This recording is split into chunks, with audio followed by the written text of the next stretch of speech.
প্রিয় শিক্ষার্থী বন্ধুরা, আশা করি সবাই ভালো আছেন, সুস্থ আছেন, নিরাপদে আছেন। আমরা আজকে পড়বো পার্ট 9 থেকে আদেশ 18 থেকে 35, তারপরে সম্ভব হলে আরো একটু পড়বো। আদেশ 18, শুনানি ও সাক্ষীর জবানবন্দি গ্রহণ।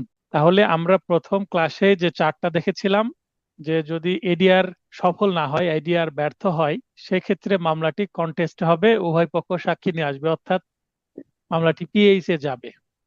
এবার পিএইচে আসার পরে শুনানি হবে, অর্থাৎ সাক্ষীর জবানবন্দি গ্রহণ হবে, জেরা হবে, এগুলো চলতে থাকবে সাক্ষ্য আইন অনুসারে। তো সিপিসিতে আদেশ 18 থেকে কিভাবে কি হবে সেটা বলা হচ্ছে। এছাড়াও আমাদের সাক্ষ্য আইন লাগবে, যেটা আমরা শেষের দিকে পড়বো। বিধি আগে বলা হচ্ছে শুনানি শুরু করার অধিকার, কোন পক্ষ আগে শুনানি শুরু করবে, মামলা করেছে কোন পক্ষ, কাদের উদ্দেশ্যে, কাদের স্বার্থে মামলাটা হয়েছে, বাদী। তাহলে প্রথমে বাদী পক্ষ বক্তব্য পেশ করবে, অর্থাৎ বাদী কি চাচ্ছে সেটা আগে বলবে। এবার বাদীর জবানবন্দি জেরা শেষ হওয়ার পরে বিবাদীর জবানবন্দি জেরা চলবে। তারপরে 4-এ বলা হচ্ছে বিচারকের উপস্থিতিতে মৌখিকভাবে প্রকাশ্য আদালতে সাক্ষীদের জবানবন্দি গ্রহণ করতে হবে, অর্থাৎ এটা ওপেন কোর্টে হবে। কিছু কিছু ক্রিমিনাল মামলায় ওপেন কোর্টে জবানবন্দি হয় না, সেটাকে বলা হয় মানে examination in chief in open court, এটা হচ্ছে সাধারণ নিয়ম। কিন্তু অনেক সময় ইন ক্যামেরা, ইন ক্যামেরা বলতে ক্যামেরা ট্রায়াল। গোপনে হয়, ক্যামেরা ট্রায়াল হয়, এবং যে আসামি সে এবং যে জবানবন্দি দিচ্ছে তিনি বিচারক, এবং উভয় পক্ষের শুধুমাত্র মানে আইনজীবী তারা বিচারকের খাস কামরায় জবানবন্দি নেওয়া হয়, বিশেষ করে রেপ কেস, এই ধরনের সেনসিটিভ মামলার ক্ষেত্রে। এটাকে বলা হয় ট্রায়াল ইন ক্যামেরা, অর্থাৎ জনসম্মুখে ওপেন কোর্টে হবে না। 4 এ, এখানে স্টার দেওয়া আছে, স্টার দেওয়ার অর্থ হচ্ছে এখানে অ্যামেন্ডমেন্ট হয়েছে। আমি সাধারণত যেখানে যেখানে 2025 সালে অ্যামেন্ডমেন্ট হয়েছে সেখানে সেখানে স্টার দিয়ে দিয়েছি, যেন আমারও মনে থাকে এবং আপনাদেরও একটু বিশেষ ফোকাস বা নজর দিতে পারেন, কারণ এখান থেকে প্রশ্ন হওয়ার সম্ভাবনা বেশি যেখানে স্টার দেওয়া আছে। এফিডেভিটের মাধ্যমে জবানবন্দি গ্রহণ ও দলিলের গ্রহণযোগ্যতা। এর আগে বাদী পক্ষ ওপেন আদালতে দাঁড়িয়ে মৌখিকভাবে জবানবন্দি দিতেন, কিন্তু 2025 সালের সংশোধনের পরে এই জবানবন্দিটা এফিডেভিটের মাধ্যমে লিখিত আকারে দিতে হচ্ছে। তবে জেরাটা কিন্তু মৌখিক ভাবেই হবে, অর্থাৎ জবানবন্দি সবকিছু লিখিত এফিডেভিটের মাধ্যমে দেওয়া হলো, কিন্তু পরবর্তী ডেটে জেরাটা কিন্তু তাকে ফেস করতে হবে। অত্র কার্যবিধি ও সাক্ষ্য আইনে যাই থাকুক না কেন, মানে এই দেওয়ানি কার্যবিধি এবং সাক্ষ্য আইনে যাই থাকুক না কেন, সাক্ষ্য আইনে বলা আছে কি দেখে দেখে কি দেওয়া যাবে না, জবানবন্দি দেওয়া যাবে না, না দেখে জবানবন্দি দিতে হবে। কিন্তু এখানে উল্টো, সিভিল মামলায় এখন জবানবন্দি লিখিত আকারে, এখন লিখিত আকারে কে দেয়, আমরা অ্যাডভোকেটরা রেডি করি, ওইটা স্বাক্ষর করে এফিডেভিটের মাধ্যমে জমা দেওয়া হয়। এফিডেভিট কোথায় তৈরি হয়? এফিডেভিট হয় হচ্ছে সেরেস্তায়, যেখানে মামলা সৃষ্টি হয় সেখানেই। তো এই পুরোটা সাক্ষ্য আইনের একেবারে বিপরীত হয়ে গেল না, যে জবানবন্দি না দেখে দিতে হবে, কিন্তু এখানে জবানবন্দি আমরা লিখিত আকারে খুব আরামসে আরজিতে যা যা বলা আছে সেইটাই তুলে দিই, সেটারই মূল বক্তব্যগুলো তুলে দিই। তাহলে নিশ্চয়ই সেটা আমরা দেখে দেখেই দিই, বরং আমি কম্পিউটারে যেটা আরজি আছে ওই কম্পিউটারের আরজিটাই কপি করে পেস্ট করে কিছুটা মডিফাই করে দিয়ে দিই। তাহলে পুরোটাই এখন দেখে দেখে দেওয়ার মতোই। বাদীর আরজিতে ও বিবাদীর লিখিত জবাবে বর্ণিত বিষয়সমূহ মৌখিকভাবে উপস্থাপনের প্রয়োজন নেই। তাহলে এটা কি শুধুমাত্র বাদীর সুবিধা? না, বিবাদীও কিন্তু লিখিত জবাবে যেটা আছে সেটা এফিডেভিটের মাধ্যমে দিতে পারবে। তাহলে বাদীও যেমন এফিডেভিটের মাধ্যমে তার আরজির বক্তব্য জবানবন্দি আকার দিতে পারবে, তেমনি বিবাদীও তার লিখিত যে বক্তব্য ছিল, রিটেন স্টেটমেন্ট, সেটার বক্তব্য কিন্তু যখন সে ডিডাব্লিউ এক্সামিনেশন ইন চিফে এফিডেভিট আকারে দিতে পারবে। তার মানে বাদীকেও যেমন সুবিধা দিয়েছে, অপরপক্ষ বিবাদীকেও সুবিধা দিয়েছে যে আপনি এফিডেভিট আকারে লিখিত আকারে দেন। এটা করার কারণ, যেমন আমার কিছু মামলা আছে, একটা মামলায় অনেকগুলো দাগ আছে, মানে দাগ বলতে একটা খতিয়ানে দাগ নাম্বার থাকে অনেক। তো আগামী কালকে আমি একটা ইনজাংশন হিয়ারিং করব, টেম্পোরারি ইনজাংশনের। তো এই হিয়ারিং এ মামলায় 6টা আছে হচ্ছে আরিস খতিয়ান। 6টা খতিয়ানের আন্ডারে হচ্ছে 51টি দাগ আছে। তো 51টি দাগ কি বলা সম্ভব? একজন বাদীর পক্ষে মুখস্থ রাখা সম্ভব? সম্ভব না। তাহলে কি করতে হবে? এই যে এইটা আমি যখন এফিডেভিট আকারে জমা দিয়ে দিচ্ছি, তখন এইটা সুবিধা হচ্ছে আমার বাদীর জন্য। তাহলে বরং সেগুলো এফিডেভিটের মাধ্যমে জবানবন্দি রূপে দাখিল করতে হবে। তাহলে আর মৌখিকভাবে দরকার নেই, এফিডেভিটের মাধ্যমে বাদীর আর্জি বিবাদীর লিখিত জবাব উভয়ই জমা দিতে হচ্ছে। কিন্তু জেরা হবে কিন্তু ওপেন কোর্টে মৌখিকভাবে, মানে জেরার উত্তর কিন্তু মৌখিকভাবে দিতে হবে। উক্ত এফিডেভিটের একটি কপি বা অনুলিপি অপর পক্ষকে প্রদান করতে হবে।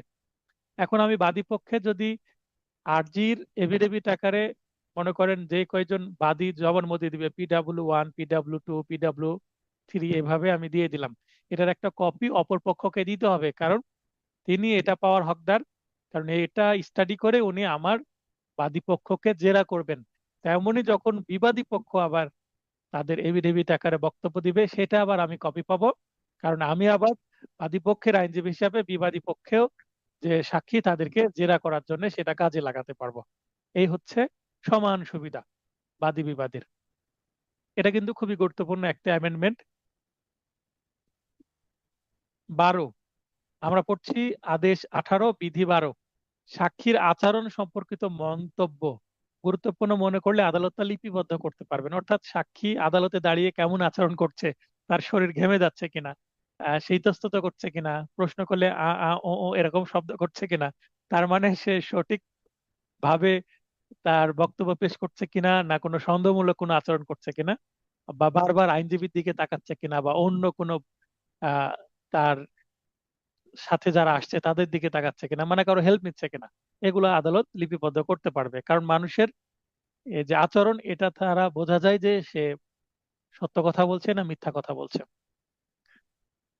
19 শুনানি সমাপ্ত করার সময়, চূড়ান্ত শুনানির তারিখ নির্ধারণের পর 120 কার্যদিবসের মধ্যে শুনানি সমাপ্ত করতে হবে। তার মানে এই যে পিএইচ এবং এপিএইচ অর্থাৎ সাক্ষ্য গ্রহণ, এগুলো 120 কার্যদিবসের মধ্যেই একটা মামলা পরিসমাপ্তি করতে হবে। জুয়েল ভাই,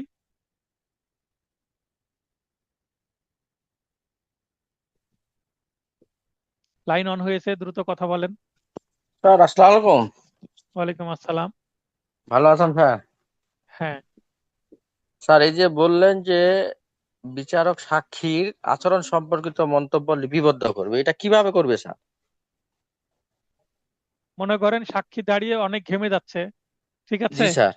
সাক্ষীকে প্রশ্ন করলে সে থেমে থেমে উত্তর দিচ্ছে, তখন জি ওনার স্যার। মনে হচ্ছে যে হ্যাঁ, যে হয়তোবা সে সঠিক কথা বলছে না, মিথ্যা কথা বলছে বা বানানো কথা বলছে, বা জেরাতে উত্তর যখন করছে, জেরার জবাব দিচ্ছে, তখন সে ইনস্ট্যান্ট, মানে তার কথাগুলো বানিয়ে বানিয়ে বলছে।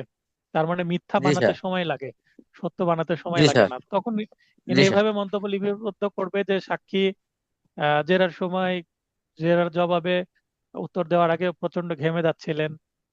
মনে হচ্ছে হয়তোবা তিনি মিথ্যা সাক্ষী দিচ্ছেন, অথবা তিনি ধীরে ধীরে থেমে থেমে উত্তর দিচ্ছেন। এভাবে তার নিজের ভাষায় লিপিবদ্ধ করবেন। ওটা ঠিক স্যার আছে, মানে স্টেটমেন্টের ওখানে লিপিবদ্ধ করবেন স্যার? স্টেটমেন্টের ওখানে উনি লিপিবদ্ধ করতে পারেন। এটা জি এক স্যার। জি একটা বিচারকের এক একটা স্টাইল। এখন উনি যেখানে জবানবন্দি হচ্ছে ওইটার সাথে করতে পারেন, বা জবানবন্দি শেষে লাস্টে PW1 জেরার সময় জি স্যার। এমন এমন আচরণ করেছেন, সেটা তার নিজস্ব স্টাইল। তবে হ্যাঁ, এটা ডিপোজিশন যে ফর্ম, সেখানে লিপিবদ্ধ হবে সাধারণত। জি স্যার। জি ঠিক স্যার, আছে। কারণ ওই জিজ্ঞাসা করলাম স্যার, ওই যে পরবর্তী অন্য বিচারক আসলে উনি তাহলে ওইটা দেখে বুঝবেন স্যার, যে সাক্ষী হ্যাঁ, ইতস্তত বোধ হ্যাঁ, করছিলেন না। ওই জন্য হ্যাঁ, প্রশ্ন এটা করলাম স্যার। এটা একটা দারুণ পয়েন্ট আপনি, মানে প্র্যাকটিক্যাল বিষয় ধরেছেন। কারণ ইদানিং তো ঘন ঘন বিচারক পরিবর্তন হচ্ছে। জি স্যার। এখন জি নথি স্যার। তো, মামলার নথি তো আর পরিবর্তনযোগ্য না। তাও তখন না না স্যার। একটা বিচারক যখন তার কাজটা প্রপারলি করে যাবে, জি পরবর্তী স্যার। বিচারকের জন্য সেটা কিন্তু সুবিধা হবে, তাই না? জি স্যার। জি স্যার। জি যেমন স্যার। যেমন এখানে কিছুদিন আগে একটা মামলা ছিল, এই মাসে 9 তারিখে একটা বড় মামলা। তো ওই জি আপিল মামলায় উভয় পক্ষ শুনানি হয়েছে, আমি রেসপন্ডেন্ট পক্ষ। তো এখানে শুনানি করেছি আগের বিচারকের কাছে, বিচারক পরিবর্তন হয়েছে। এখন জি নতুন স্যার। বিচারক এসে বলছে আবার শুনানি করেন, কারণ আমি তো আগের শুনানি শুনি নাই। তাহলে আগের জি স্যার। বিচারক যে শুনানি শুনেছেন উনি যদি কোনো নোট রাখতেন প্রপারলি, তাহলে জি সেকেন্ড স্যার। বার আমাকে কি করা লাগতো না, হিয়ারিং করা লাগতো না। হেয়ারিং করা লাগতো বুঝতে না স্যার। পেরেছেন? মামলাটা আমার জি গত স্যার। 9 তারিখে কি হয়ে যেত, রায় হয়ে যেত। জি স্যার। তো এটা একটা পয়েন্ট। না, জি স্যার। আচ্ছা, জি এরপরে স্যার। আচ্ছা, ওকে। ধন্যবাদ ভাই, খুব সুন্দর প্রশ্ন জি স্যার। করেছেন। লাইনে থাকেন যেহেতু নয়েজ হচ্ছে না। জি স্যার, এবার আসসালাম। 20 স্টার আছে, তার মানে এখানেও সংশোধন হয়েছে 25 সালে।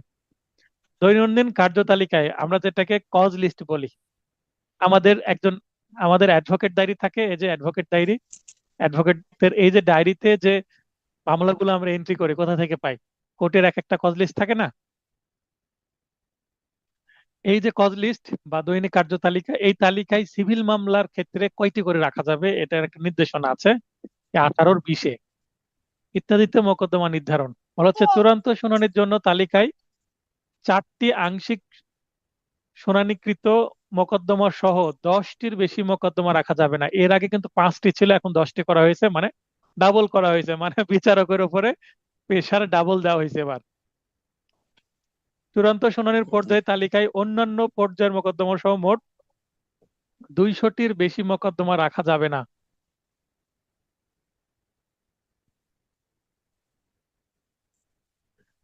অন্যান্য পর্যায়ের মোকদ্দমা সহ মোট 20টির বেশি মোকদ্দমা রাখা যাবে না। আগে ছিল এখানে 100, এবার।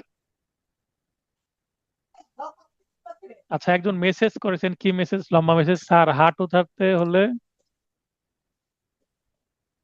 কোথায় ক্লিক করব? আচ্ছা, আনোয়ার ভাই, হাট উঠানোর জন্য কোথায় ক্লিক করব? আচ্ছা, নিচে দেখেন আপনার ফোনের নিচ দিকে সর্ববামে আছে কি মাইক? মাইকে টাচ করলে কথা অন হবে, কিন্তু মাইক অন করার পারমিশন আমাকে দিতে হবে। হাত উত্তোলনের মাধ্যমে মাইকের অনের পারমিশন নিতে হবে। সেটা নিয়ম কি? মাঝখানে দেখেন যে ফোনের মাঝখানে রিয়াকশন বলে বাটন আছে, সম্ভবত হার্ট শেপের রিয়াকশন বাটন। ওখানে গেলে আপনি দেখবেন রেজ হ্যান্ড অপশন আছে, তার ভিতরে ঢুকতে হবে, সেখানে একবার টাচ করতে হবে, তার ভিতরে টাচ করতে হবে। ঠিক আছে?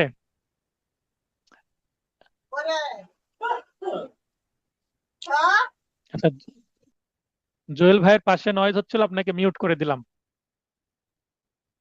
আচ্ছা, তো এর আগে সর্বমোট মামলার তালিকায় 100টি রাখা যেত, এখন 200টি রাখা যাচ্ছে, মানে ডাবল হয়ে গেছে। এবং মোকদ্দমার সংখ্যা 140টির নিচে নেমে আসলে চূড়ান্ত শুনানির পর্যায়ে নতুন মোকদ্দমা তালিকায় আনা যাবে। এখানে ছিল 70টি, এখানেও ডাবল করা হয়েছে, অর্থাৎ সব জায়গাতে কিন্তু ডাবল। 5টির কাছে 10টি, 100টির কাছে 200টি, এবং 70টির কাছে 140টি, জাস্ট ডাবল করে দেওয়া হয়েছে। কার্যতালিকায় কয়টি মামলা রাখা যাবে, অর্থাৎ বিচারকের উপরে মামলার প্রেশার হয়ে গেছে ডাবল। কিছুদিন আগে কিন্তু কোর্টের সংখ্যা বৃদ্ধি করা হয়েছে, এটা একটা ভালো বিষয়, কিন্তু বাস্তবে এই সংখ্যাগুলো মানে কোর্ট রান করতে পারবে কিনা সেটাই বড় বিষয়। রান করতে হলে নতুন বিচারক লাগবে, নতুন কোর্ট রুম লাগবে। আদেশ 20, রায় ও ডিক্রি। আদেশ আমরা 19 পড়বো না, দরকার নেই। এরপর শুনানি যেহেতু হয়ে গেল, শুনানির পর কি করতে হবে? রায় ও ডিক্রি দিতে হবে। প্রথমে আমরা চার্ট পড়েছিলাম, চার্ট অনুসারেই কিন্তু যাচ্ছি আমরা, দেখেন যে শুনানির পরে রায় দিতে হবে, রায়ের পরে ডিক্রি তৈরি হবে। বিধি একে বলা হচ্ছে রায় ঘোষণার সময়, শুনানি সমাপ্ত হবার পর, যেদিন শুনানি শেষ হবে তৎক্ষণাৎ, অর্থাৎ ওই দিনই, সেই দিনই রায় ঘোষণা করা যাবে। ঠিক আছে? এটাই নিয়ম, যে আজকে শুনানি হয়ে গেছে, আপনি তো বুঝতে পারলেন কি হলো, আজকে রায় ঘোষণা করেন, এটা আইনে বলছে। আদেশ 20-এর বিধি 1-এ যদি সম্ভব না হয় 7 দিনের মধ্যে প্রকাশ্য আদালতে রায় ঘোষণা করতে হবে। ভাই, 7 দিন কি 7 মাসেও হয় না বাস্তবে, কারণ অনেক মামলার চাপ। 5 ক, ডিক্রি প্রণয়নের সময়। তাহলে এর আগে রায় ঘোষণা করবে বিচারক এবং ডিক্রি প্রণয়ন করবে হচ্ছে সেরেস্তাদার। রায় ঘোষণার তারিখ হতে 7 দিনের মধ্যে ডিক্রি প্রণয়ন করতে হবে, অর্থাৎ রায় ইনস্ট্যান্টলি করতে হবে অথবা 7 দিনের মধ্যে। আর রায় ঘোষণার পরবর্তী 7 দিনের মধ্যে আবার ডিক্রি তৈরি করতে হবে। এই ডিক্রি তৈরি করতেও সময় লাগে, সাধারণত করে না এত তাড়াতাড়ি, তবে চেষ্টা করলে আবার হয়। সাথে বলা হচ্ছে ডিক্রির তারিখ। রায় ঘোষণার তারিখ ডিক্রির তারিখ রূপে গণ্য হবে, অর্থাৎ যেদিন রায় ঘোষণা হয়েছে সেই দিনই ডিক্রি হয়েছে মর্মে ধরে নিতে হবে।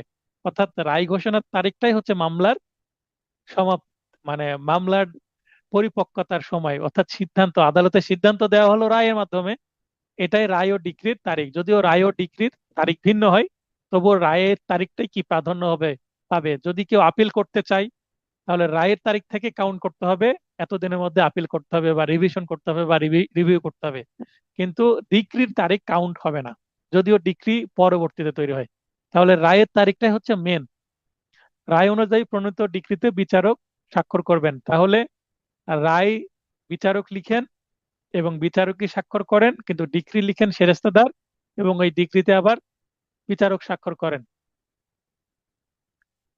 21, ডিক্রি ও আদেশ জারি। রায় ও ডিক্রি তো হয়ে গেল। তো রায় ডিক্রি হয়ে গেলে তো হবে না, গাছে মনে করেন ফল ধরেছে, ফল তো পেড়ে না খাওয়া পর্যন্ত লাভ হবে না, অথবা পেড়ে সেটা বিক্রয় না করা পর্যন্ত কোনো লাভ হবে না। তো কিভাবে লাভ হবে? রায় ও ডিক্রি জারি করতে হবে, মানে বাস্তবায়ন করতে হবে। যদি কোনো সম্পত্তি উদ্ধারে মামলা হয়, তাহলে ওই সম্পত্তিটা বাদী যতক্ষণ না ফেরত ফেরত পাচ্ছে ততক্ষণ সেটা কোনো লাভে আসবে না। সেটাকে বলা হচ্ছে জারি বা বাস্তবায়ন বা এক্সিকিউশন। 11তে বলা হচ্ছে মৌখিক আবেদন। ডিক্রি জারির ডিক্রি জারির পর মৌখিক আবেদনের মাধ্যমে, এখানে 10টি দফা আছে কিন্তু, হ্যাঁ, পুরো 10টি দফা পড়া আমাদের দরকার নেই, মূল বিষয়টা শুধু মনে রাখলে হবে। টাকা পরিশোধের ডিক্রি ক্ষেত্রে উপস্থিত দেনাদারকে গ্রেপ্তার ক্রমে তৎক্ষণাৎ জারি করা যাবে। অর্থাৎ যদি অর্থের কোনো মামলা হয়, অর্থঋণ আদালতের মামলা হতে পারে, অথবা দেনমোহরানা এবং খোরপোশের মামলা হতে পারে, যেখানে একটা অ্যামাউন্ট অফ মানি দেনদারকে দিতে হবে, কাকে, বাদী বা ডিক্রি হোল্ডারকে বা ডিক্রিদারকে। তো টাকা যদি দিতে না পারে, ইনস্ট্যান্টলি তাকে গ্রেপ্তার করতে হবে এবং জেলখানায় পাঠিয়ে দিতে হবে। আর টাকা দিয়ে দিলে, টাকা পরিশোধ, তাকে মামলা থেকে অব্যাহতি দিতে হবে। এটা হচ্ছে মৌখিক। আর লিখিত আবেদন করে বাদী বা ডিক্রিদার বা পরিচিত ব্যক্তি কর্তৃক, অর্থাৎ বাদী বা ডিক্রিদারের পক্ষে অন্য কেউ লিখিত বা স্বাক্ষরিত ও সত্য পাঠের মাধ্যমে সারণীবদ্ধভাবে কি করতে হবে, এই যে ডিক্রি জারির আবেদন করতে হবে। এখানে 10টি দফা আছে। জারির যে ফর্ম আছে, আপনারা যদি ফর্ম দেখেন দেখবেন 10টি দফা আছে। হ্যাঁ, আনোয়ার ভাই বলেন।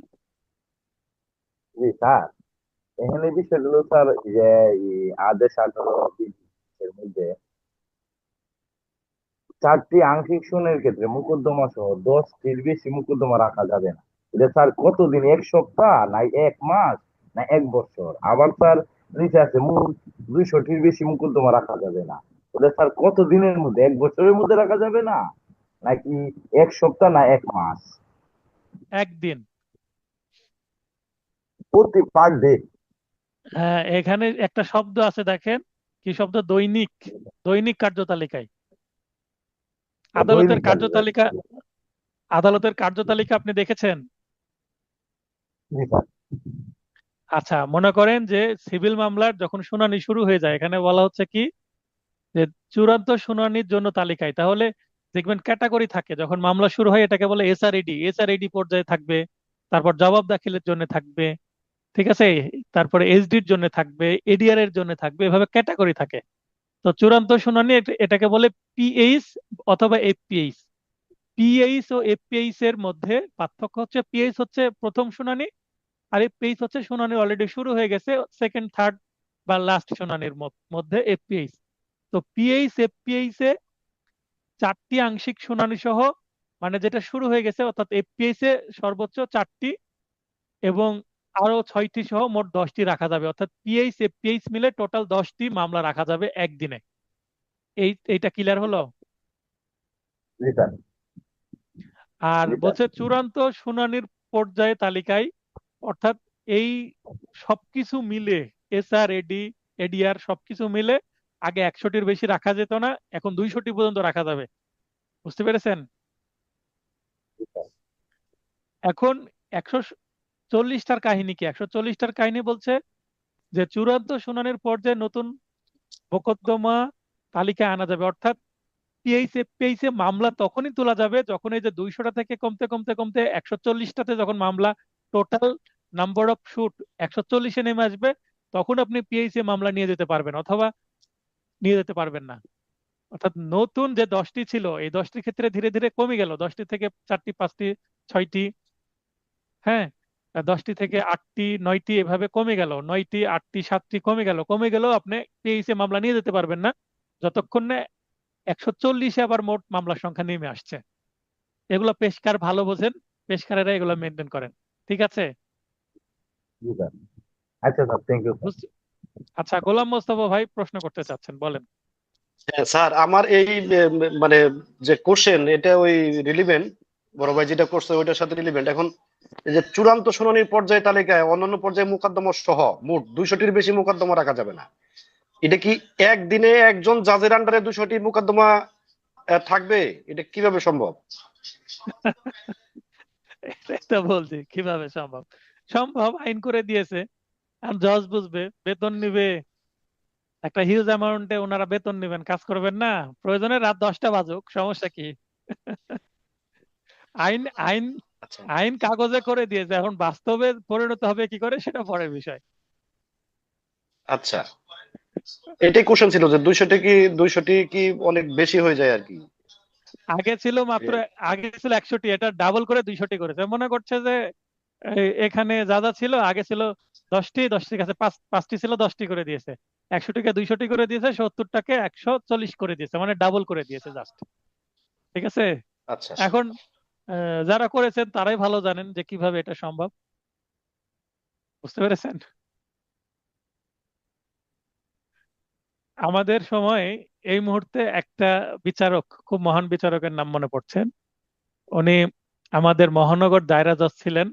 আমি যখন কোর্টের শুরুর দিকে ছিলাম তখন উনি দীর্ঘদিন কোর্টে ছিলেন।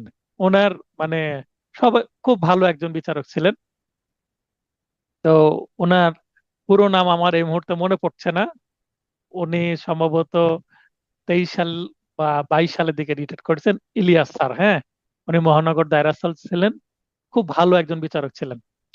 তো উনি দেখেছি যে ঈদের মধ্যে জামিন মানে মিস কেস অনেক থাকে, উনি রাত 10টা পর্যন্ত কোর্ট করতেন, হিয়ারিং, বেল হিয়ারিং। বুঝতে পারলেন?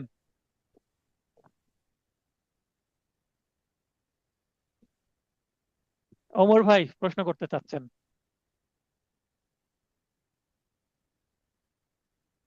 আচ্ছা, এগিয়ে যাই, আপনাদের প্রশ্নের জবাবগুলো আমি শেষের দিকে দেওয়ার চেষ্টা করবো নি।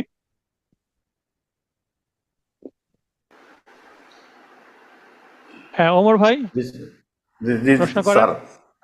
স্যার প্রশ্ন আমাদের করেন। একজন জুডিশিয়াল ম্যাজিস্ট্রেট ছিলেন স্যার, মাসুদ রানা স্যার।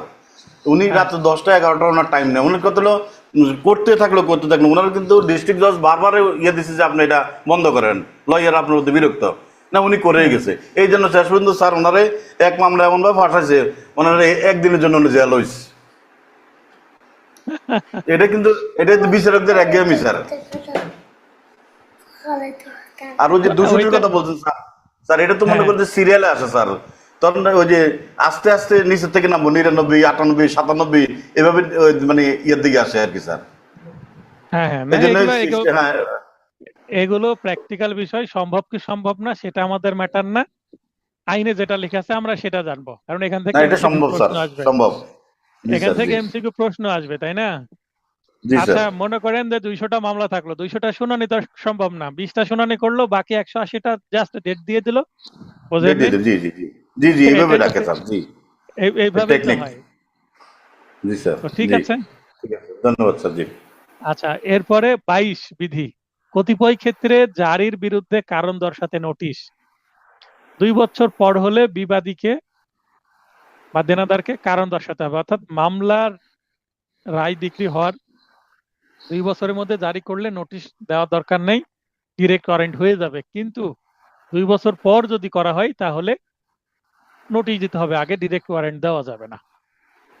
26, আদালত যখন জারি স্থগিত রাখতে পারে, কিছু কিছু কারণে জারি শুরু করার পরেও সেটা স্থগিত হয়ে যেতে পারে। সেটা হচ্ছে ডিক্রির বিরুদ্ধে আপিল দায়ের করা হলে, অর্থাৎ যে ডিক্রিকে বেস করে আপনি জারি চাচ্ছেন সেটার বিরুদ্ধে যদি আপিল হয়, আপিলে গিয়ে তো সিদ্ধান্ত পরিবর্তন হতে পারে, তখন তো আর জারি করে লাভ নাই। তাই জারিটা কি থাকবে? স্থগিত থাকবে, স্টে হয়ে থাকবে। আপিল আদালত আদেশ দিয়ে দিবে যে এখানে আপিল চলছে, অতএব নিম্ন আদালতের জারি কার্যক্রম কি থাকবে? স্থগিত থাকবে। দায়িকের সম্পত্তি জব্দ করা হলে, যদি সম্পত্তি ক্রোক করা হয় তাহলে জারি কার্যক্রম স্থগিত হয়ে যাবে। দায়িক জামানত প্রদান করলে দায়িক যদি জামানত প্রদান করে সেক্ষেত্রেও কিন্তু জারি কার্যক্রম স্থগিত হয়ে যাবে, আদালত জারি কার্যক্রম স্থগিত রাখতে পারবে। তাহলে জারি কার্যক্রম স্থগিত রাখার আমরা দেখছি এখানে তিনটি মাধ্যম, এই তিনটি মাধ্যমে জারি কার্যক্রম স্থগিত হতে পারে।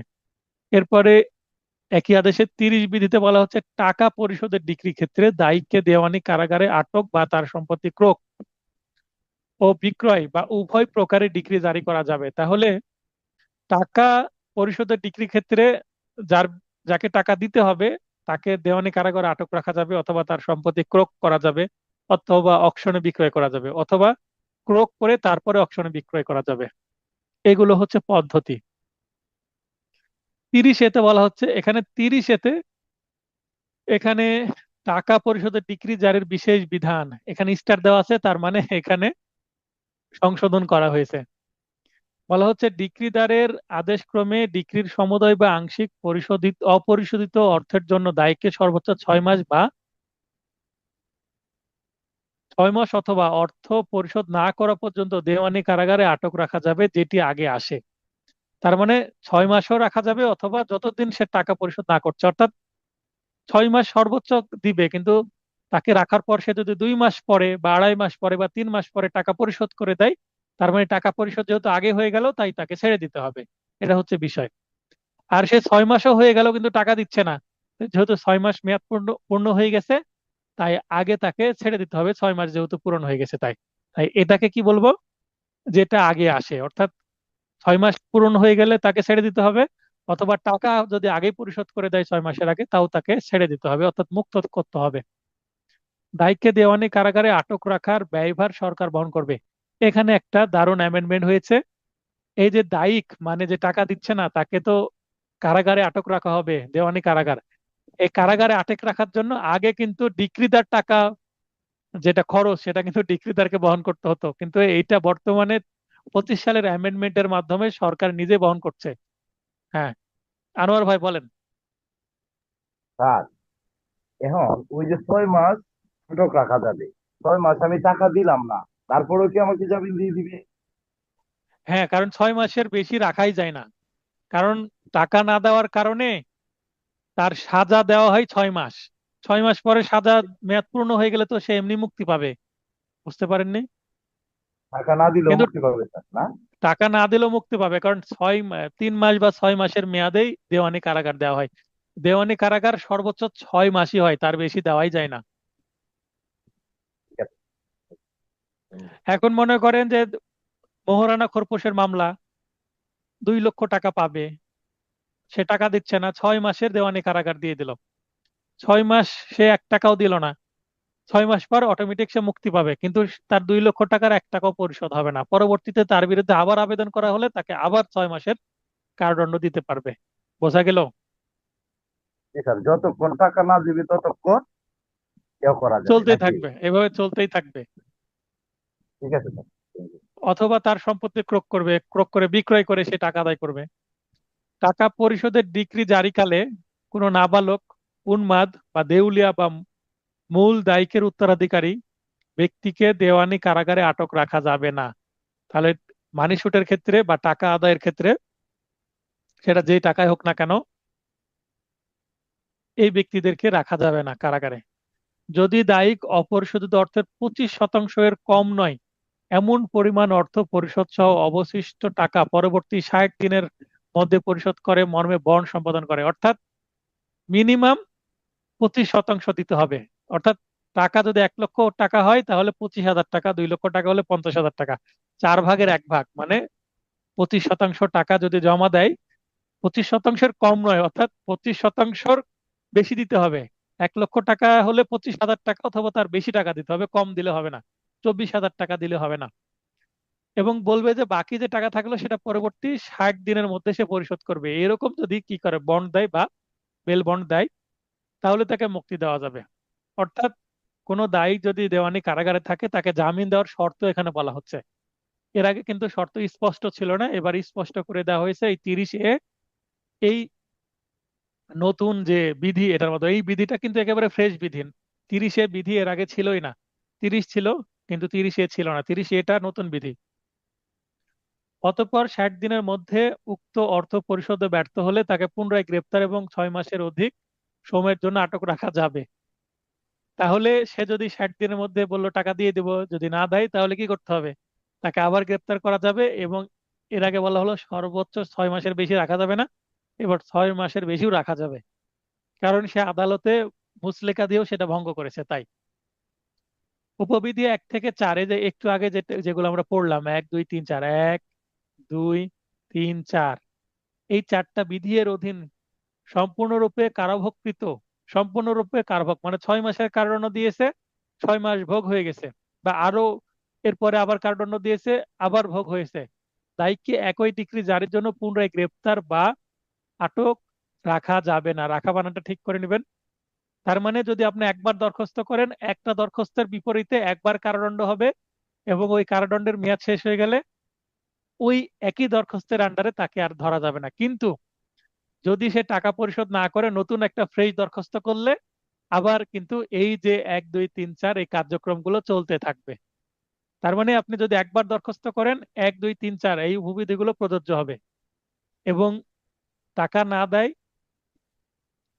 তাহলে তার মেয়াদ শেষ হলে মুক্তি পাবে। মুক্তি হওয়ার পর ওই যে আবেদন করেছিলেন সেই আবেদনের কার্যকারিতা শেষ। আদালত চাইলে ওই আবেদনের আন্ডারে কি করতে পারবে না, নতুন ভাবে আর ওয়ারেন্ট দিতে পারবে না। নতুন ওয়ারেন্ট চাইতে হলে নতুন করে আবার আবেদন করতে হবে, এটাই বোঝানো হচ্ছে।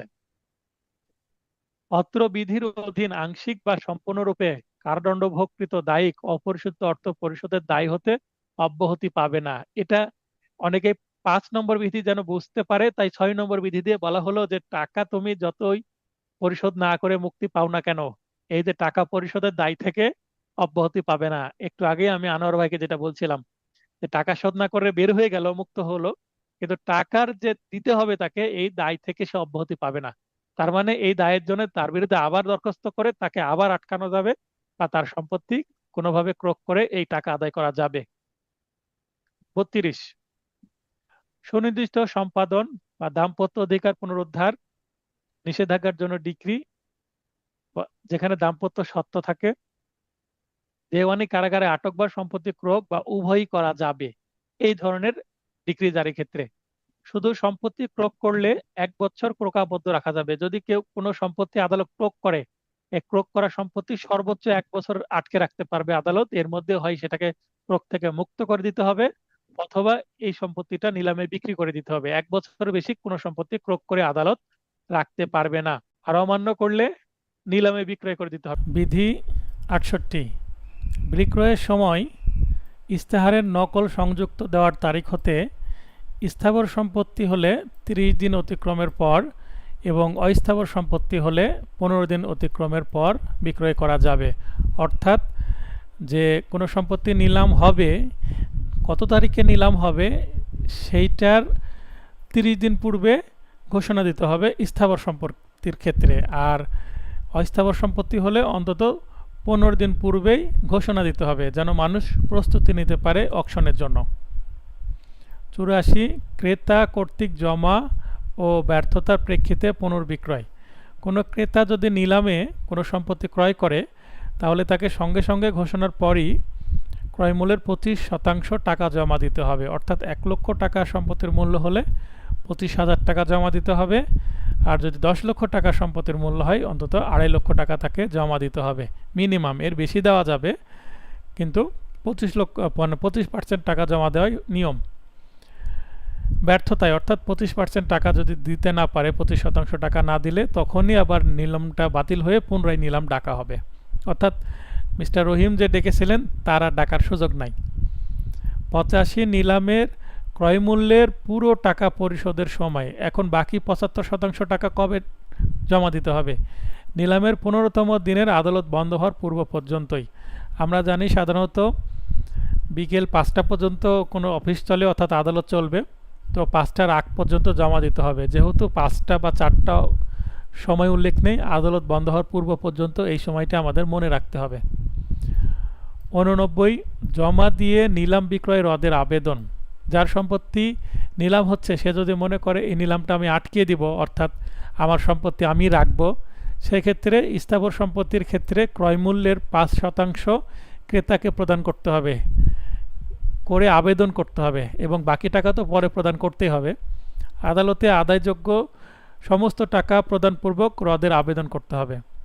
আর মোকদ্দমার ব্যয় ও নিলামের খরচাও সুদসহ দিতে হবে, অর্থাৎ এই নিলাম ডাকার জন্য যে সমস্ত খরচ হয়েছে সেই সমস্ত খরচ এবং সুদসহ পুরো টাকা জমা দিয়ে আবেদন করার পরে টাকা জমা দিয়ে আবেদন করবে এবং আদালত যে আদেশটা দিবে যে আরও কত টাকা সুদসহ খরচা দিতে হবে এটাও পরিশোধ করতে হবে এবং যিনি নিলাম ডেকেছিলেন ক্রয় করেছিলেন তিনি সুদসহ টাকা ফেরত পাবেন।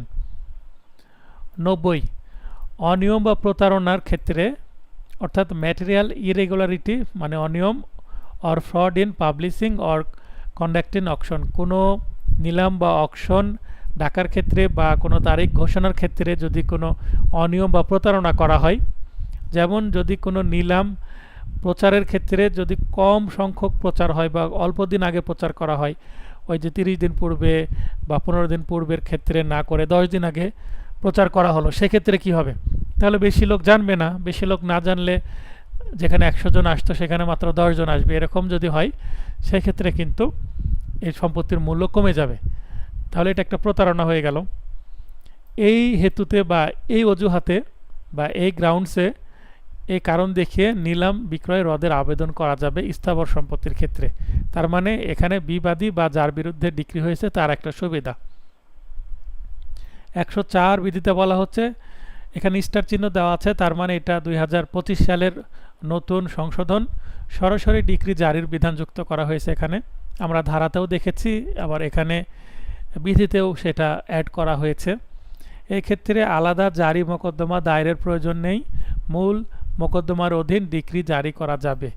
আগে মামলার যেমন একটা পারিবারিক মামলা হলে আলাদা জারি মামলা করতে হয়, তখন নতুন একটা মোকদ্দমা নাম্বার পড়তো এবং মামলার প্রকার হয়ে যেত পারিজারি মানে পারিবারিক জারি মামলা। কিন্তু কোনো পারিবারিক মামলার ক্ষেত্রে ওই মূল পারিবারিক মামলার অধীনেই কিন্তু জারি দরখাস্ত করা যাবে এবং নতুন কোনো জারি মোকদ্দমার সৃষ্টি হবে না। অর্থাৎ মনে করেন এর আগে 101 মোকদ্দমা নাম্বার ছিল, ওই 101 মোকদ্দমার নাম্বার আন্ডারেই দরখাস্ত করা যাবে। ডিক্রি পাশের পর ডিক্রি জারির দরখাস্ত আদালত মোকদ্দমার নথিতে রাখবেন। যদি মোকদ্দমার নথি আপিল বা রিভিশন আদালত কর্তৃক তলব করা হয়, অর্থাৎ এলসিআর যদি তলব করে আপিল বা রিভিশন আদালত, তাহলে এলসিআর বা লোয়ার কোর্ট যে নথি সেটা উচ্চ আদালতে চলে গেল, সেক্ষেত্রে একটি খণ্ড নথি প্রস্তুত করে রাখতে হবে। আমরা ম্যাজিস্ট্রেট কোর্টে যখন জামিনদার দরখাস্ত করি সেটা নামঞ্জুর হয়, তখন দায়রা জজ আদালতে মিসকেস করি জামিনের জন্য, তখন মূল নথিটা চলে যায় এলসিআর আকারে কোথায়, দায়রা জজ আদালতে, এবং ওই মোকদ্দমার নথির একটা খণ্ড নথি কিন্তু ম্যাজিস্ট্রেট কোর্টে থাকে। তো তেমনই সিভিল মামলার ক্ষেত্রেও এরকম করতে হবে, সেটা বলা হচ্ছে। দায়িক মানে যার বিরুদ্ধে ডিক্রি হয়েছে, ডিক্রি জারিতে বাধা প্রদান করলে এখানে কাকে কাকে বাধা প্রদান করতে পারে? ডিক্রিদার যে সম্পত্তি মানে মামলায় জিতেছে বাদী, অথবা নিলামে যে সম্পত্তি ক্রয় করেছে অর্থাৎ নালিশি সম্পত্তির ক্রেতা, এই দুইজন তার সম্পত্তি মনে করেন একটা স্থাবর সম্পত্তি তিনি দরখাস্ত করেছেন বুঝিয়ে নেওয়ার জন্য, তো যদি বাধা প্রদান করে তাহলে তিনি কি করবেন? তাহলে আদালতে আবেদন করবেন। তাহলে এই ডিক্রিদার বা নালিশি সম্পত্তির ক্রেতা কর্তৃক আদালতে আবেদনের প্রেক্ষিতে ও আদালতের নির্দেশক্রমে আইন প্রয়োগকারী সংস্থা অর্থাৎ সাধারণত পুলিশ, আমাদের বাংলাদেশের ক্ষেত্রে পুলিশ কী করবেন? ওই স্থানীয় থানার পুলিশ চলে যাবেন সম্পত্তি দখল গ্রহণে তাদের সহযোগিতা করতে। এটা হচ্ছে নতুন অ্যামেন্ডমেন্ট। আদেশ 22, পক্ষগণের মৃত্যু, বিবাহ, অসচ্ছলতা। এর আগে আমরা যেটা দেখলাম যে আমরা প্রথম ক্লাসে যেটা দেখেছিলাম মামলা ফাইলিং থেকে শুরু করে মানে রায় বা আদেশ এবং শেষে হচ্ছে ডিক্রি, এবং ডিক্রি কিভাবে জারি করতে হয় সেটাও আমরা দেখলাম। তার মানে অলরেডি আমরা সিপিসির মোটামুটি সব শিখে গেলাম বেসিক্স, অর্থাৎ মামলা যদি স্বাভাবিকভাবে শেষ হয় তাহলে সব কিছু আমরা অলরেডি শিখে গেছি। কিন্তু যদি এই মামলার মধ্যে কোনো ব্যতিক্রম বা অস্বাভাবিক বা এক্সেপশনাল কোনো কিছু চলে আসে সেক্ষেত্রে কি হবে সেই জিনিসগুলো আমরা এখন শিখব। যেমন পক্ষগণের মৃত্যু হয় বা বিবাহ বা অসচ্ছলতা চলে আসে, তাহলে কি হবে? শুনানির পর কোনো পক্ষের মৃত্যুর কারণে কোনোরূপ কার্যক্রম বাতিল হবে না, অর্থাৎ মৃত্যু হলো কার্যক্রম সাধারণত বাতিল হবে না। উপায় আছে, কি উপায়? বাদী যদি দেওয়ালিত্ব চলে আসে, বাদীর দেওয়ালিত্ব বা বাদী দেউলিয়া হয়ে গেলে তার জন্য মোকদ্দমার যে বাধা সেটা স্বনিয়োগী বা রিসিভার মোকদ্দমাটি পরিচালনা করবে। যদি স্বনিয়োগী বা রিসিভার নিয়োগ না হয় তাহলে মোকদ্দমা খারিজ হয়ে যাবে। মানে চালানোর জন্য কোনো লোক যদি না থাকে, মোকদ্দমা পরিচালনার লোক না থাকলে তো খারিজ হবেই। 9, খারিজের ফলাফল, যদি কোনো মামলা খারিজ হয়ে যায় সেক্ষেত্রে মৃত্যু, বিবাহ বা দেউলিয়াত্বের কারণে মোকদ্দমা খারিজ হলে উক্ত বিষয়ে নতুন কোনো মোকদ্দমা করা যাবে না। অর্থাৎ ওই খারিজটা আটকানোর জন্যই দরখাস্ত করা যাবে, কিন্তু নতুন মামলা করা যাবে না। 9 এতে বলা হচ্ছে যে মনে করেন কোনো ব্যক্তি যদি মৃত্যুবরণ করে, সেটা বাদী বা বিবাদী হোক, তার যে আইনানুগ প্রতিনিধি, ওয়ারিশরা, স্ত্রী সন্তানেরা, তারা কিন্তু 90 দিনের মধ্যে পক্ষভুক্ত হতে পারে, কায়েম মোকাম যেটাকে বলে। এটা আমরা জানি তামাদি আইনের 167 এবং 168 অনুচ্ছেদে আছে 90 দিন সময়। এই 90 দিনের মধ্যে যদি তারা না আসে এবং বাদীপক্ষের আইনজীবী বা যে পক্ষ মৃত্যুবরণ করেছে তার আইনজীবী যদি দরখাস্ত না করে সময়ের, সাধারণত মোকদ্দমাটা কী হয়ে যাবে, কোনো স্টেপ না নেওয়ার কারণে খারিজ হয়ে যাবে। যদি খারিজ হয়ে যায়, খারিজের পরেও কি আসা যাবে? হ্যাঁ, খারিজের পরেও আরেকটা সুযোগ দেওয়া হচ্ছে 9 এতে সরাসরি বিলুপ্তি বা খারিজ রদকরণ করা যাবে। সেটা 3000 টাকা খরচা সহ 60 দিনের মধ্যে রদের আবেদন করতে হবে। 60 দিন বলতে মামলা খারিজের বা মোকদ্দমা খারিজের 60 দিনের মধ্যে আসতে হবে। 60 ডেজ আরও অতিরিক্ত সময় পাবে মোকদ্দমা খারিজের সময় থেকে। আদেশ 23, প্রত্যাহার ও সমন্বয়। মামলা যদি উইথড্র বা প্রত্যাহার করে নেয় বাদী, সেক্ষেত্রে কী হবে? মোকদ্দমা প্রত্যাহার পুরোপুরি করা যাবে, অথবা দাবি যদি আংশিক পরিহার করে তাও করা যাবে।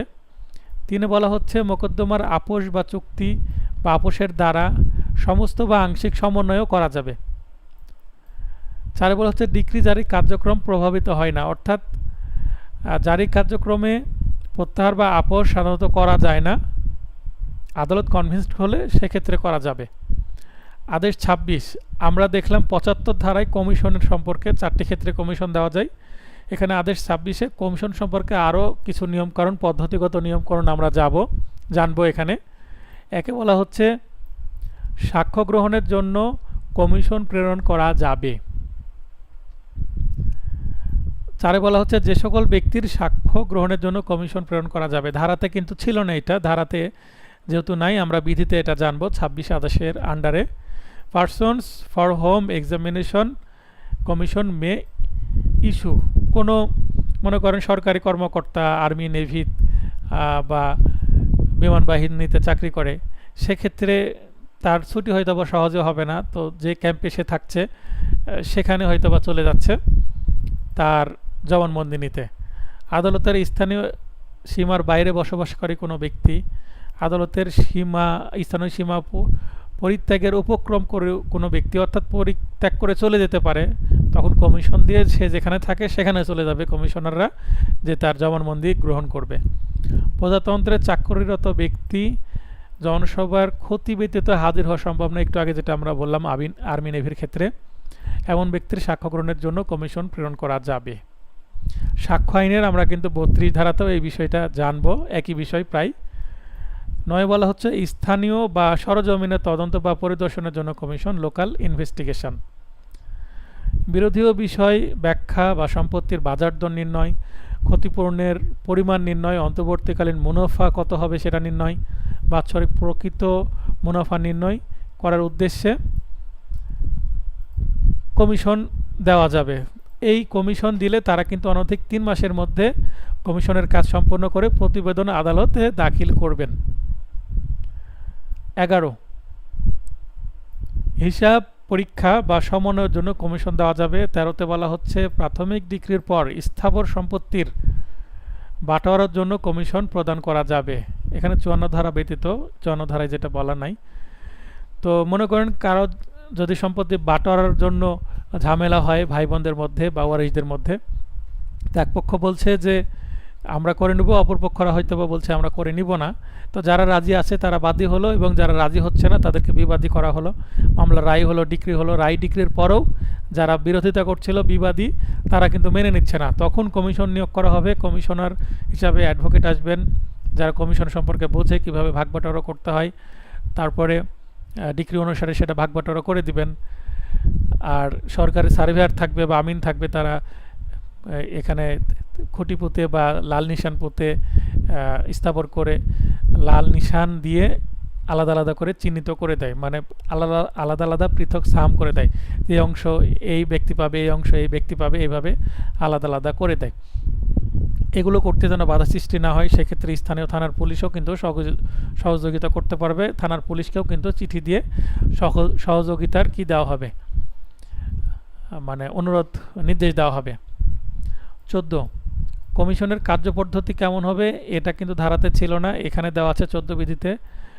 তদন্তের ক্ষেত্রে নির্দেশিত অনুপাতে সম্পত্তি ভাগ বন্টন, অবিভক্ত অংশের মূল্য বিনিময় উল্লেখ সহ প্রতিবেদন প্রণয়ন ও অনুস্বাক্ষর। আর যদি কিছু অংশ বিভাজন করা যাচ্ছে না তাহলে সেটা রেখে দিতে হবে এবং সেটার বাজার মূল্য বলতে হবে। কমিশনারগণ একমত না হলে, অর্থাৎ কিভাবে কমিশনটা সম্পূর্ণ হবে সেটা একমত না হলে, তবুও 3 মাসের মধ্যে অনুস্বাক্ষর করে আদালতে প্রতিবেদন দিতে হবে যে কি কারণে করা যাচ্ছে না সেটাও। প্রতিবেদন বিষয়ে আপত্তি উত্থাপন হলে, কোনো পক্ষ যদি প্রতিবেদন বিষয়ে আপত্তি করে সেক্ষেত্রে শুনানির সুযোগ দিতে হবে ওই পক্ষকে, এবং শুনানির পর কমিশন যে প্রতিবেদন দিল সেই প্রতিবেদনের সিদ্ধান্ত বহাল থাকতে পারে অথবা পরিবর্তন হতে পারে বা রদ করা যেতে পারে। 15তে বলা হচ্ছে কমিশনের খরচা আদালতে জমা দিতে হবে। কমিশনাররা তো এমনিতে ফ্রি কাজ করবে না, তাদের তো খরচ দিতে হবে। খরচটা কে দিবে? যে পক্ষের অনুরোধে বা হিতার্থে, মানে যাদের উপকার করার জন্য কমিশন নিয়োগ দেওয়া হচ্ছে, সে পক্ষ খরচা আদালতে জমা দিবে এবং আদালত বানানটা সঠিক করে নেবেন এবং আদালত এই টাকাটা কমিশনারদের দিয়ে দিবে। 16, কমিশনারের ক্ষমতা। কমিশনারদেরকে সাধারণত ক্ষমতা দিতে হবে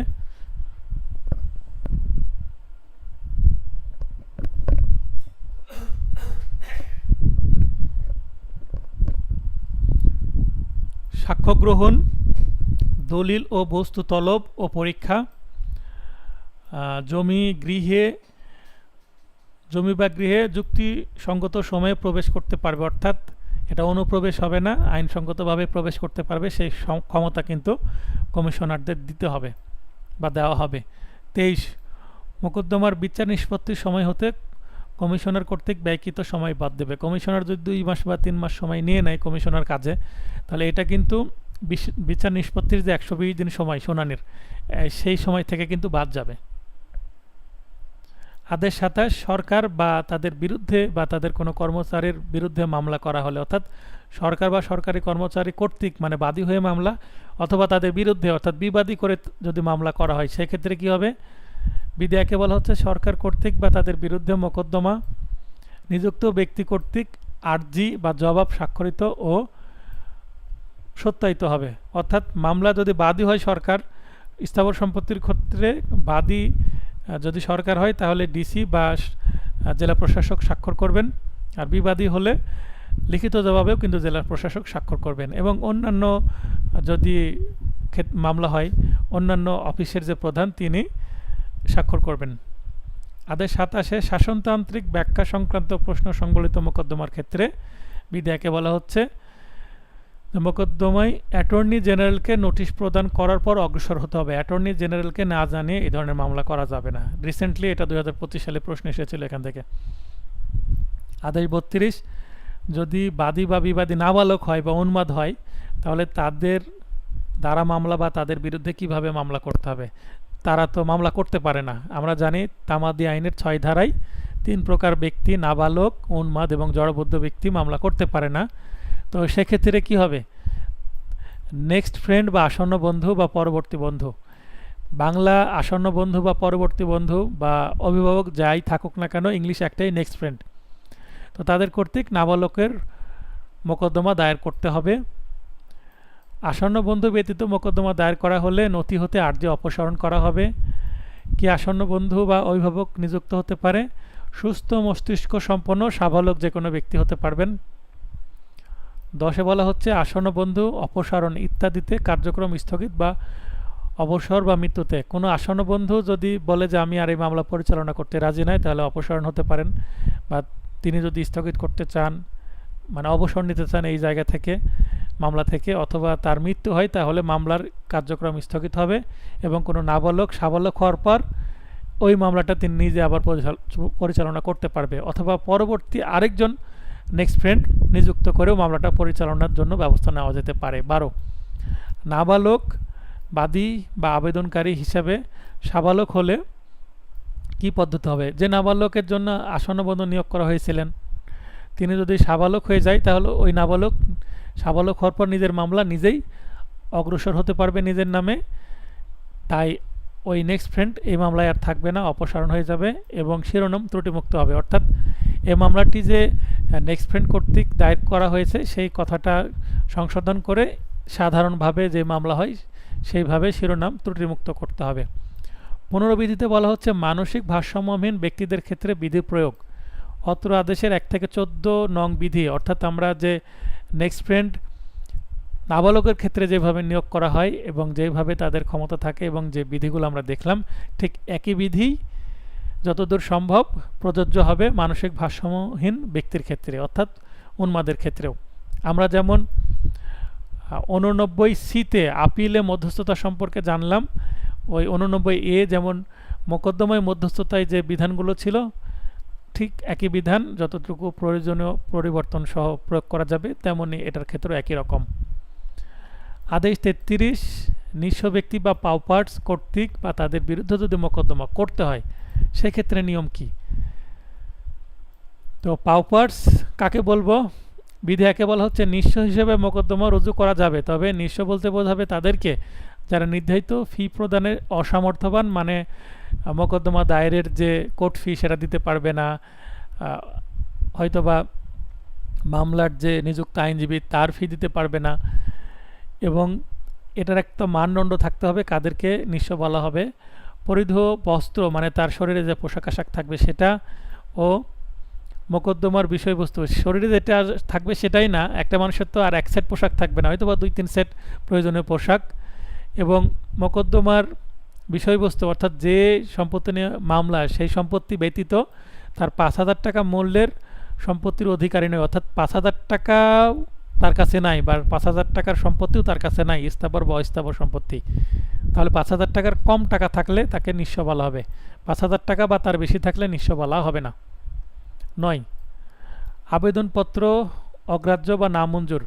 2 মাসের মধ্যে প্রতারণামূলকভাবে সম্পত্তি যদি হস্তান্তর করে তাহলে নিঃস্ব শাস্তে কোনো ব্যক্তি যদি এই নিঃস্ব সাজা দরখাস্ত, অর্থাৎ আমি নিঃস্ব হিসাবে এই ওরানার মোকদ্দমা রুজু করতে চাই বলে দরখাস্ত করে, আমার কিছু নাই, আমার 5,000 টাকাও নাই বা সম্পত্তি নাই, কিন্তু এই দরখাস্ত দেওয়ার 2 মাস আগেই প্রতারণামূলকভাবে তার সকল সম্পত্তি সে হস্তান্তর করে দিয়েছে, গিফট করেছে বা বিক্রয় করে দিয়েছে এবং টাকা পয়সা সরিয়ে রেখেছে, সেক্ষেত্রে কিন্তু তার নিঃস্ব হওয়ার যে দরখাস্ত সেটা নামঞ্জুর করে দিবে আদালত যদি বুঝতে পারে। আর 9 বলা হচ্ছে নিঃস্ব মুক্তি বা সচ্ছল হওয়া। কোনো ব্যক্তি নিঃস্ব হিসেবে মামলা করার পরে সে যদি সচ্ছল হয়ে যায় তাহলে 7 দিনের মধ্যে লিখিত স্পষ্ট নোটিশ দিয়ে তার যে নিঃস্বর বিষয়টা মুক্তি পাবে এবং তাকে সচ্ছল হিসেবে ঘোষণা করা হবে এবং মামলা স্বাভাবিকভাবে চলবে। আদেশ 35-এ বলা হচ্ছে স্বার্থবিহীন ব্যবহার বা ইন্টারপ্লিডার। তো ইন্টারপ্লিডার সুট সম্পর্কে আমরা 88 বা 88 ধারাতে জেনেছিলাম, ঠিক একই বিষয় ধারাতে যেটা ছিল সেটাই আদেশ 35-এ আসছে। আদেশ 35-এর বিধি একে বলা হচ্ছে স্বার্থবিহীন ব্যবহার বা ইন্টারপ্লিডার মোকদ্দমার আর্জিটা কেমন হবে? দায়সমূহের বা ব্যয় ব্যতীত অন্য কোনো স্বার্থ আসলে দাবি করে না এই ধরনের মোকদ্দমা। জাস্ট এতটুকু জানলেই হবে যে ধারা 88-তে বলা আছে এবং আদেশ 35-এ বলা আছে, তো এতটুকুই।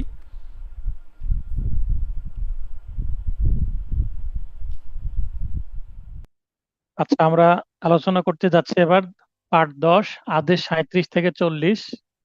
আর বেশি সময় লাগবে না, একটু ধৈর্য ধরে ক্লাসটি শেষ করতে দেন।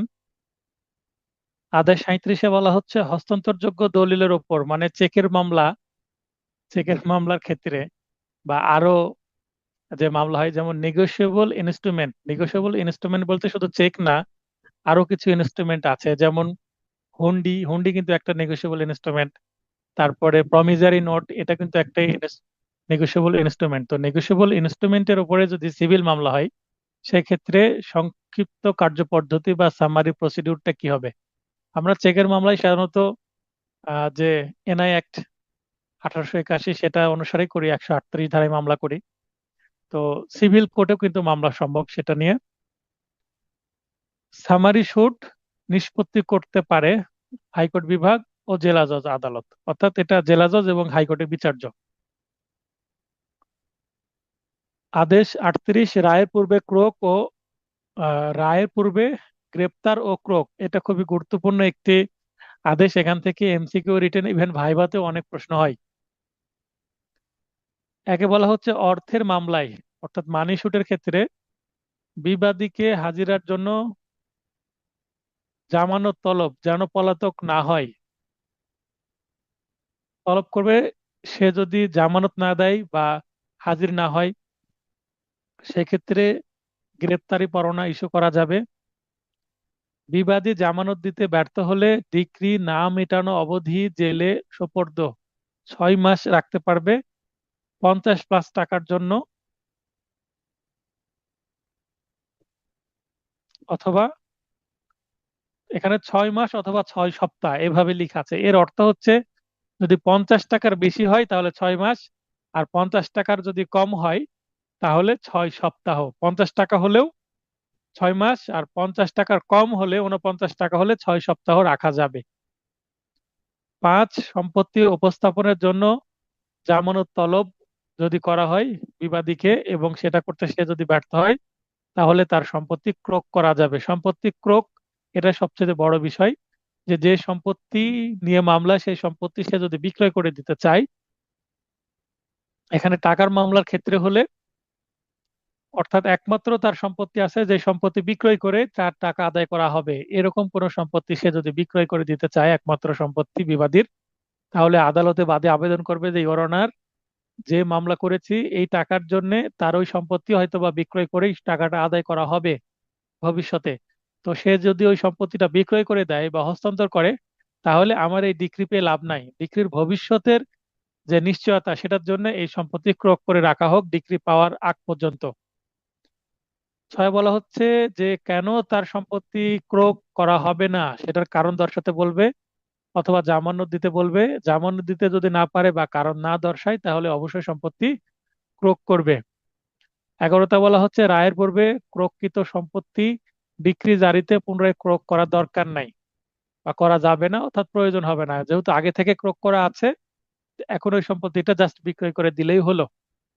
12, কৃষিজ দ্রব্য রায়ের পূর্বে ক্রোকযোগ্য নয়। এর আগে আমরা কোনটা ক্রোক করা যায় কোনটা ক্রোক করা যায় না ডিক্রি জারিতে সেটা দেখেছি, কিন্তু বলছে রায়ের পূর্বে ক্রোকের ক্ষেত্রে কৃষির সাথে রিলেটেড কোনো সম্পত্তি ক্রোক করা যাবে না, যেমন কৃষকের দখলে থাকা কোনো ফসল ক্রোক করা যাবে না। 13, স্মল ক্লজ আদালত বা স্বল্প এখতিয়ার সম্পন্ন যে আদালত, সে আদালত স্থাবর সম্পত্তি ক্রোক করতে পারবে না। এটা হচ্ছে 38 আদেশের বিভিন্ন বিধির বিধান। তো এটা কিন্তু রিটেনে গিয়ে আমরা আরো ডিটেলে পড়বো। এখান থেকে রিটেনে লিখিত প্রশ্ন আসে, আবার এখান থেকে ড্রাফটিংও আসে, রায়ের পূর্বে ক্রোকে দরখাস্ত লিখতে আসে। আদেশ 39, আমরা এসআর অ্যাক্টে কিন্তু নিষেধাজ্ঞা সম্পর্কে জেনেছি 52 থেকে একেবারে একেবারে 57 ধারা পর্যন্ত। এবার আমরা আদেশ 39-এ এসে অস্থায়ী নিষেধাজ্ঞা ও অন্তর্বর্তীকালীন আদেশ সম্পর্কে জানবো। একে বলা হচ্ছে যে সকল ক্ষেত্রে অস্থায়ী নিষেধাজ্ঞা মঞ্জুর করা যেতে পারে। আমরা কিন্তু এসআর অ্যাক্টেও এগুলো জেনেছি।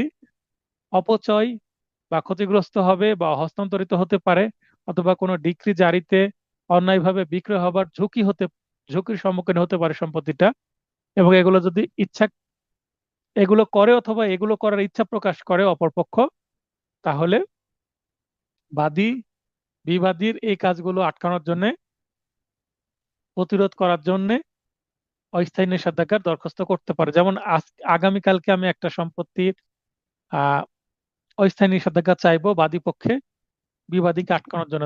1 নম্বর এবং 2 নম্বর বিবাদী আমার বাদীর সম্পত্তির যে ফসল সেগুলো জোর করে নেওয়ার চেষ্টা করছে, দখল নেওয়ার চেষ্টা করছে, সেটা আটকানোর জন্য। আচ্ছা, এখন এগুলো যদি ইচ্ছা প্রকাশ করে, আমি বলবো যে ইচ্ছা প্রকাশ করছে, অর্থাৎ সে হুমকি দিচ্ছে, এটাই হচ্ছে বিষয়। 2, লঙ্ঘনের পুনরাবৃত্তি রোধকল্পে নিষেধাজ্ঞা, অর্থাৎ একটা আদালত আদেশ দিয়েছে, এই আদালতের আদেশ যদি লঙ্ঘন করে তাহলে নিষেধাজ্ঞা চাওয়া যাবে। 2-3, নিষেধাজ্ঞা অমান্য যদি কেউ করে, মানে ইনজাংশন আদালতের অমান্য করছে, তাহলে সম্পত্তি ক্রোক করা যাবে ও 6 মাসের মধ্যে জেল বা সিভিল প্রাইজন দেওয়া যাবে। 6 মাসের জন্য সিভিল প্রাইজন দেওয়া যাবে। প্রকৃত সম্পত্তি 1 বছর পর্যন্ত রাখা যাবে। 1 বছর পরও যদি আবার অমান্য করে তাহলে সেই সম্পত্তিটা নিলামে বিক্রয় করা যাবে। তিনি বলা হচ্ছে নিষেধাজ্ঞার আদেশ প্রদানের পূর্বে অপর পক্ষকে নোটিশ প্রদান, বিলম্বের কারণে নিষেধাজ্ঞার উদ্দেশ্য ব্যাহত হলে নোটিশ প্রদান ছাড়াই সরাসরি অস্থায়ী নিষেধাজ্ঞার আদেশ দিতে পারে। কালকে আমি চেষ্টা করব অপর পক্ষকে যেন নোটিশ না করে ডিরেক্ট নিষেধাজ্ঞার আদেশ দেয়, এবং আদালত চাইলে নিষেধাজ্ঞার জন্য অপর পক্ষকে কেন নিষেধাজ্ঞা দেওয়া হবে না এই মর্মে শোকজেরও নোটিশ দিতে পারে। 5A, অন্য পক্ষের শুনানি ছাড়া অন্তর্বর্তী বা অস্থায়ী নিষেধাজ্ঞার আদেশ প্রদান করা যাবে না। অর্থাৎ শুনানির সুযোগ না দিয়ে কাদের বিরুদ্ধে অস্থায়ী নিষেধাজ্ঞা বা অন্তর্বর্তীকালীন নিষেধাজ্ঞার আদেশ দেওয়া যাবে না। সাধারণ পাবলিকের ক্ষেত্রে তো বা জনগণের ক্ষেত্রে দেওয়া যাবে, কিন্তু সরকার বা বিধিবদ্ধ সংস্থার বিরুদ্ধে কোনো বেসরকারি পক্ষের অনুরোধে একতরফা অন্তর্বর্তী বা অস্থায়ী নিষেধাজ্ঞার আদেশ দেওয়া যাবে না। সরকারের বিরুদ্ধে অথবা কোনো বিধিবদ্ধ গণসংস্থার বিরুদ্ধে কিন্তু দেওয়া যাবে না, এটা বলা হচ্ছে।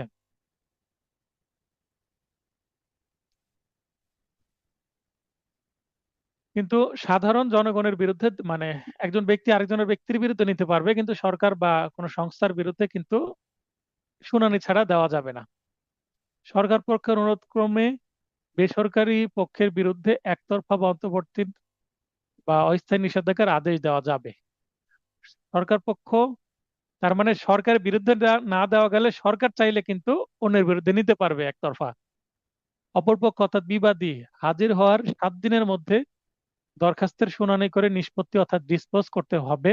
কি ডিসপোজ? এই যে নিষেধাজ্ঞার যে দরখাস্ত সেটা, যে পক্ষের অনুরোধে একতরফা অন্তর্বর্তী বা অস্থায়ী নিষেধাজ্ঞার আদেশ দেওয়া হয়েছিল, পরিশেষে তার বিরুদ্ধে সিদ্ধান্ত হলে, মনে করেন বাদী মামলা করলো, বাদী অস্থায়ী নিষেধাজ্ঞা চাইলো এবং অস্থায়ী নিষেধাজ্ঞার আদেশ পেল, ভবিষ্যতে এই মামলাটা যদি বাদীর বিরুদ্ধে চলে যায় তাহলে অতিরিক্ত ক্ষতিপূরণ বাবদ 10,000 টাকা বাদীকে জরিমানা করা যাবে।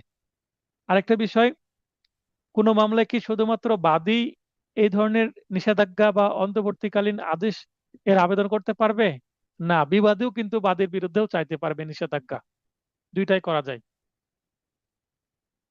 অর্থাৎ যে পক্ষ দরখাস্ত দিল পরে ওই পক্ষ যদি হেরে যায় তাহলে ওই পক্ষকে 10,000 টাকা জরিমানা করা হবে অপর পক্ষকে দেওয়ার জন্য। 6, অন্তর্বর্তী বিক্রয়ের আদেশ প্রদানের ক্ষমতা কোনো পচনশীল এবং ক্ষয়শীল কোনো সম্পত্তি হলে অন্তর্বর্তীকালী বিক্রয়ের আদেশ দিতে পারে আদালত। আদেশ 40, রিসিভার নিয়োগ। আমরা রিসিভার নিয়োগ সম্পর্কে জেনেছি এসআর অ্যাক্টে 44 ধারায়, এবং রিসিভার নিয়োগ সম্পর্কেও ধারাতেও ছিল এই আইনের। এবার আমরা বিধিতে কি আছে, আদেশের বিধিতে কি আছে দেখি। 40-এর 1-এ বলা হচ্ছে রিসিভার বা তত্ত্বাবধায়ক নিয়োগ সম্পত্তি আদায়করণ, ব্যবস্থাপনা মানে ম্যানেজমেন্ট, নিরাপদকরণ, সেফ মানে সংরক্ষণ যেটা, সেফ কাস্টাডি, এই সবগুলোর জন্য এবং উন্নয়নের জন্য খাজনা ও মুনাফা সংগ্রহ, প্রয়োগ ও হস্তান্তর, সম্পত্তি দলিল সম্পাদন সম্পর্কে মালিকের অনুরূপ ক্ষমতা রিসিভারের হবে। তাহলে মালিকের যেমন ক্ষমতা মোটামুটি ওই ধরনেরই ক্ষমতা একজন রিসিভারকে দেওয়া হবে। রিসিভার কি পারিশ্রমিক পাবে না? ফ্রি ফ্রি তো আর কাজ করবে না।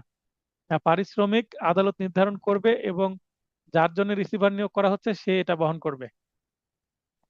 5, কালেক্টর যখন রিসিভার নিযুক্ত হতে পারবেন। রাজস্ব প্রদানকারী কোনো ভূমির জন্য রিসিভার নিয়োগ করা হলে কালেক্টরকে রিসিভার নিয়োগ করা হবে। এই ছিল আজকের আলোচনার বিষয়। আজকের আলোচনা থেকে কারো কোনো প্রশ্ন থাকলে প্রশ্ন করতে পারেন, যদি প্রশ্ন না থাকে ক্লাসটি শেষ করব। আমরা আগামী ক্লাসে পার্ট 11 আদেশ 41 থেকে 47 আলোচনা করলে ক্লাসটি শেষ হয়ে যাবে। বলে রাখা ভালো যে আগামী ক্লাসে কিন্তু আমরা কি আলোচনা করব, আগামী ক্লাসে পুরো দেওয়ানি কার্যবিধি কিন্তু আমরা কিছুটা রিভিশনও করব। তো আজকের ক্লাসটি এখানে শেষ করছি, চেষ্টা করছি আমি সকলের মধ্যে ভিডিওটা দিয়ে দেওয়ার। সবার সুস্বাস্থ্য কামনা করে ক্লাসটি শেষ করছি। শুভরাত্রি।